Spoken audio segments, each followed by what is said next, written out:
Bonjour, bonjour à tous, bonsoir, en fonction du lieu où vous recevez cette chaîne. Vous recevez cette chaîne Charlie Blog. Charlie Blog pour les actualités politiques, sociétales, sociales, tout ce qui concerne l'actualité en Afrique, dans le monde. Nous commentons, nous donnons nos avis et nous attendons les vôtres. Commentez, partagez, likez, mettez déjà le pouce. N'oubliez pas de souscrire, c'est la seule condition pour que vous puissiez recevoir, n'est-ce pas, nos vidéos sans avoir beaucoup de difficultés. Activez la cloche de notification pour que vous soyez au courant des vidéos lorsqu'elles sont partagées. Et aujourd'hui, nous parlerons, n'est-ce pas, de quelqu'un qui nous semble un peu particulier, celui que nous avons appelé Monsieur Rob Bauer. Alors, la question est de savoir, l'amiral Rob Bauer a-t-il déroulé le plan de guerre de l'OTAN contre la Russie?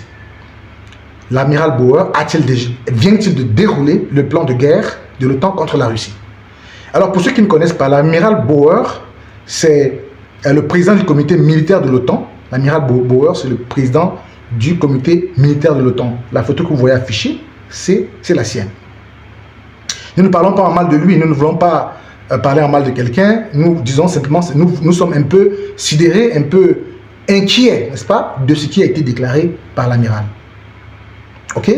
Donc c'est pour cela que nous voulons faire cette vidéo encore aujourd'hui et vous nous direz ce que vous pensez de ces déclarations. Et voilà les déclarations de l'amiral Bauer, quelques éléments de ces déclarations. L'amiral Rob Bauer demande aux entreprises européennes de se préparer à un scénario de guerre. Demande aux entreprises européennes de se préparer à un scénario de guerre. Et par conséquent, d'ajuster leur production et distribution en conséquence. Parce que si les militaires gagnent les batailles, les économistes, eux, gagnent les guerres. Si les batailles sont gagnées par les militaires, mais les guerres sont gagnées par les économistes. Il ajoute que l'OTAN devrait, je vais dire, aujourd'hui c'est déjà le cas, l'OTAN a augmenté son budget militaire de 3% sur le budget de l'OTAN, selon quelques journaux très fameux d'Europe et du monde. Et il prévoit, l'OTAN prévoit des possibilités de lancer des frappes préventives contre les cibles militaires russes pour détruire le système de lancement russe,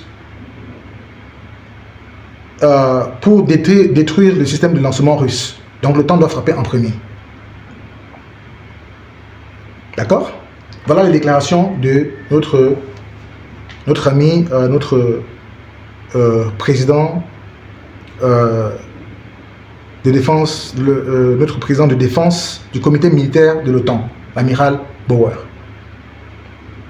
pendant la conférence de presse qu'il a tenue. C'est un Néerlandais. Alors, donc, voilà, ce sont ces propos que j'aimerais vous ramener ici et de se dire que est-ce que vous pensez que ces propos sont de nature à apaiser les tensions entre la Russie et l'Ukraine? Est-ce que vous pensez que nous sommes en train de nous acheminer inévitablement vers une guerre générale?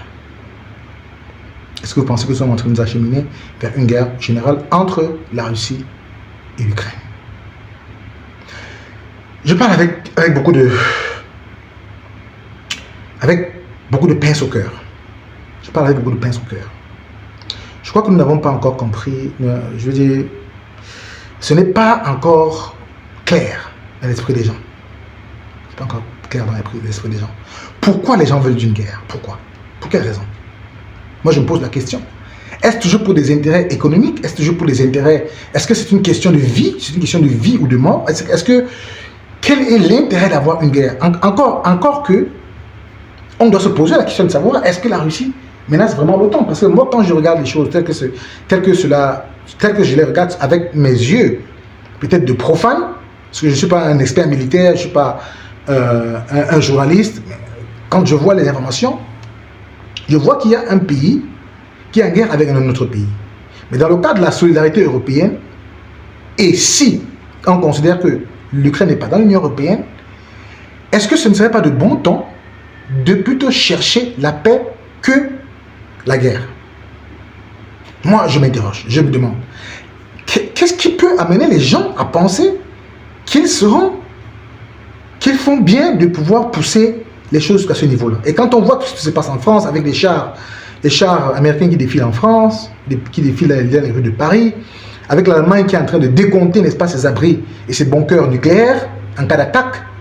Et quand on voit aussi que les gouvernements finlandais et suédois, les deux États qui viennent d'entrer dans l'Union européenne, ont envoyé, n'est-ce pas, ou viennent d'envoyer à toute la population, toutes les populations de leur pays, des courriers ou des boîtes aux lettres avec un livret pour se préparer à la guerre. Regardez-moi les choses comme ça, les gars. Voilà. Je suis très inquiet. Je suis très inquiet parce que c'est des choses que je ne comprends pas. Je ne comprends vraiment pas. Je ne comprends vraiment pas. Je ne comprends vraiment pas. Est-ce que vous pouvez nous expliquer cela? Qui a des éléments plus plausibles? Parce que je ne comprends pas comment on peut pousser à une guerre mondiale. Je ne comprends pas. Est-ce que les bunkers vont permettre aux gens de s'en sortir ou de se sauver? Parce qu'ici, on parle du nucléaire. On parle du nucléaire, les amis. On parle du nucléaire. Allez voir ce qui s'est passé à Hiroshima. Jusqu'à aujourd'hui, les séquelles qu'il y a. Après la guerre, les gens n'arrivent pas toujours. Dans certains endroits, ça va, mais dans plusieurs autres endroits, on n'arrive pas à boire de l'eau, à manger. Ce qui soit à cet endroit, les gens ne peuvent pas vivre sur certaines terres dans cet endroit. 70 ans après. Est-ce que les bunkers, les gens vont vivre dans les bunkers pendant 70 ans? Non. Laissez tomber les gars, laissez tomber. Laissons tomber ça. Franchement, c'est vraiment terrible. En tout cas, voilà l'information que je voulais vous passer. N'oubliez pas de partager, de liker et de commenter. Charlie Blog, c'est votre chaîne. Charlie Blog FR, votre chaîne. N'oubliez pas de pouvoir nous dire ce que vous pensez, les thèmes, si vous voulez que nous puissions aborder certains thèmes. N'hésitez pas à nous les proposer. Charlie Blog, c'est le commentaire de la politique, l'actualité africaine et mondiale, des affaires, n'est-ce pas, de tout ce qui concerne le bien-être, le sport, les conseils de santé et nos appréhensions sur la vie sociétale et sociale. Merci beaucoup de nous avoir suivis encore aujourd'hui. Nous reviendrons avec un autre thème dans les heures qui viennent. Ciao, ciao.